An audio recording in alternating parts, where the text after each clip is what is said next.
White house छोड़ने से पहले जो बाइडेन ने एक और बड़ा फैसला लिया है। यूक्रेन को $500 मिलियन की अमेरिकी मदद का फैसला लिया गया है। अमेरिका के साथ कई देशों से यूक्रेन को यह मदद प्रोवाइड कराई जाएगी। तो जाते जाते जो बाइडेन यूक्रेन के पक्ष में बड़ा फैसला लेते हुए नजर आ रहे हैं। चलिए और अब आपको बताते हैं कि अमेरिका यूक्रेन को कौन कौन से हथियार देने जा रहा है, किन हथियारों से वो मदद कर रहा है। तो यूक्रेन को अमेरिका की सैन्य मदद क्या है, देखिए सबसे जो इंपॉर्टेंट है $500 मिलियन की सैन्य मदद मिलेगी। ये बहुत ही महत्वपूर्ण है और इसमें काउंटर अनमैन्ड एरियल सिस्टम मिलेगा यूक्रेन को, जिसमें हाइमार्स भी शामिल है। जी हां, और हाइमार्स 155 mm 105 mm आर्टिलरी के लिए गोला बारूद, इसके अलावा इसे भी शामिल किया गया है। High speed anti radiation missile दी जाएगी। Unmanned aerial system MRAPS light tactical vehicle, इन सब से लैस किया जा रहा है। बिल्कुल, और उसके अलावा javelin AG4 anti armoured system भी दिया जाएगा। छोटे हथियार और गोला बारूद भी दिया जाएगा, क्योंकि ये भली भांति इनको पता है कि आने वाले समय में लड़ाई जो है छोटे लेवल पे भी लड़ी जाएगी अगर लंबी ये लड़ाई लड़नी है तो। सिंगल सर, एक चीज तो मैं आपसे समझना चाहूंगा, यहां पर ये सारी चीजें अपनी जगह हैं, लेकिन चूंकि ट्रंप को कहा जाता है वो ट्रांजैक्शनल लीडर हैं, क्या इस बात की प्रोबेबिलिटी है कि रूस यूक्रेन युद्ध के सेटलमेंट की कीमत मिडिल ईस्ट के देश चुका है, मसलन ईरान, सीरिया, लेबनान, ये चुका है, उनको वो पे ऑफ करना पड़ेगा ताकि इधर शांति हो जाए?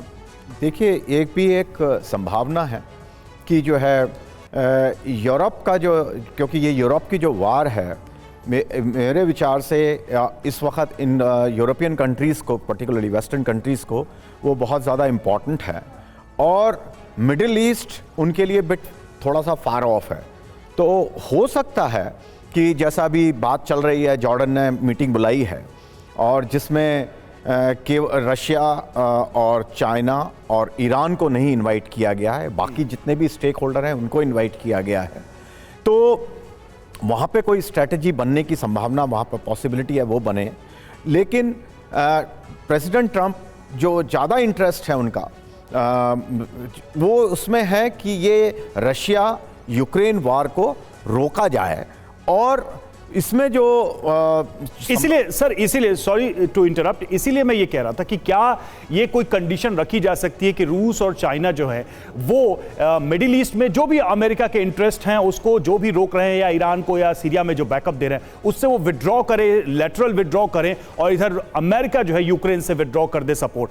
क्या ये ट्रांजैक्शन आपको नजर आ रहा है? क्योंकि ट्रंप का तो पूरा टारगेट ईरान की तरफ है, उनको बहुत इंटरेस्ट यूक्रेन में नहीं है, और रूस का भी सारा इंटरेस्ट ज्यादातर इधर है कि यूक्रेन वाले मैटर में युद्ध खत्म हो और उसको जो जितना ऑक्यूपाई किया है वो स्टेबल हो जाए। जी, आप जो कह रहे हैं एक बड़ी इंटरेस्टिंग पॉसिबिलिटी है ये, कि जो है ईरान को वो आइसोलेट करें। और ईरान इस वक्त वैसे भी सीरिया की वजह से में आइसोलेट बहुत ज़्यादा हो चुका है कि उसका जो सप्लाई लाइन थी हिजबुल्लाह की वो बंद हो गई है, और वहाँ पर जो एंटी ईरान फोर्सेस हैं वो वहाँ उनका कब्जा हो गया है, उधर इजराइल वहाँ पहुँच गया है। तो एक तरीके से जो ऑब्जेक्टिव है अमेरिका का कि ईरान को आइसोलेट करा जाए, वो ऑलरेडी काफ़ी हद तक अचीव हो चुका है।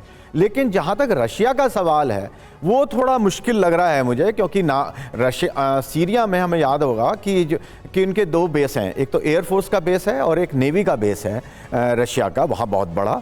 और जो रेबल्स हैं उन्होंने उसके साथ में, उनकी जो सुनने में आ रहा है कि कोई अंडरस्टैंडिंग हो चुकी है ऑलरेडी।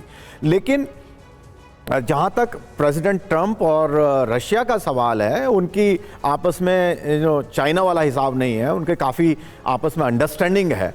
तो वो एक अपनी एक अंडरस्टैंडिंग बन भी सकती है, क्योंकि वी डोंट नो अभी क्या होने वाला है। उन्होंने अपना नॉमिनेट तो कर दिया अपना रिप्रेजेंटेटिव यूक्रेन के लिए, तो हो सकता है उसकी मैंडेट वो जिस आप लाइन पे कह रहे हैं उस पे बढ़ाई जा सके। और रशिया बिल्कुल सही कह रहे हैं सर आप, लेकिन कुल मिलाकर एक बात तो बिल्कुल साफ नजर आ रही है कि रूस की ज्यादा तवज्जो जो है वो यूक्रेन फ्रंट पर है, वो सीरिया फ्रंट पर नहीं है। और अमेरिका के बारे में यही बात ठीक उलट नजर आती है। ज्यादा जो तवज्जो नजर आ रही है वो सीरिया फ्रंट पर नजर आ रही है, ईरान फ्रंट पर नजर आ रही है।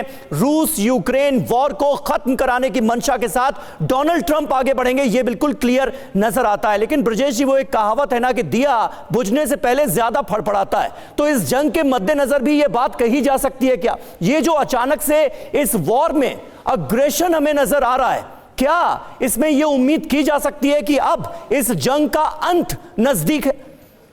बिल्कुल, मैं आपसे काफ़ी तहत इसमें सहमत हूं। और इसके पहले जो बातचीत चल रही थी, यूक्रेन की रिक्वायरमेंट अमेरिका को उतनी ज़्यादा नहीं है जितनी उसको रिक्वायरमेंट है सीरिया और मिडल ईस्ट एनवायरनमेंट पे। तो वो भी एक ट्रांजैक्शन का केस हो सकता है। लेकिन ये बात लगता है कि वो, जैसे आपने बताया, कोई स्टॉर्म ख़त्म होने के पहले कोई बहुत बड़ी एक्टिविटी होती है, वो धीरे धीरे चल रही है। और मैं समझता हूँ ये समय आ गया है जबकि इनके फाइटिंग कैपेबिलिटीज़ की सीमा तो बढ़ सकती है, लेकिन इनके सोल्जर्स की जो फाइटिंग विल है, विल टू फाइट, वो करीब करीब ख़त्म हो गई है। जब लोग ही नहीं होंगे लड़ने के लिए तो बमबारी से क्या होगा? तो मैं समझता हूँ शायद अगले साल के नए वर्ष में ये एक दुनिया को खुशखबरी मिलेगी जिसने बहुत ही रिसोर्सेज ड्रेन किए हैं, बहुत ही तबाही मचाई है और हर एक देश को कुछ ना कुछ इसका नुकसान भरना पड़ा है, डायरेक्टली या इनडायरेक्टली। तो वो बात मैं आपसे मानने के लिए तैयार हूँ कि हम वेट करें, कॉशियसली वेट करें इस वॉर को ख़त्म होने के लिए। जी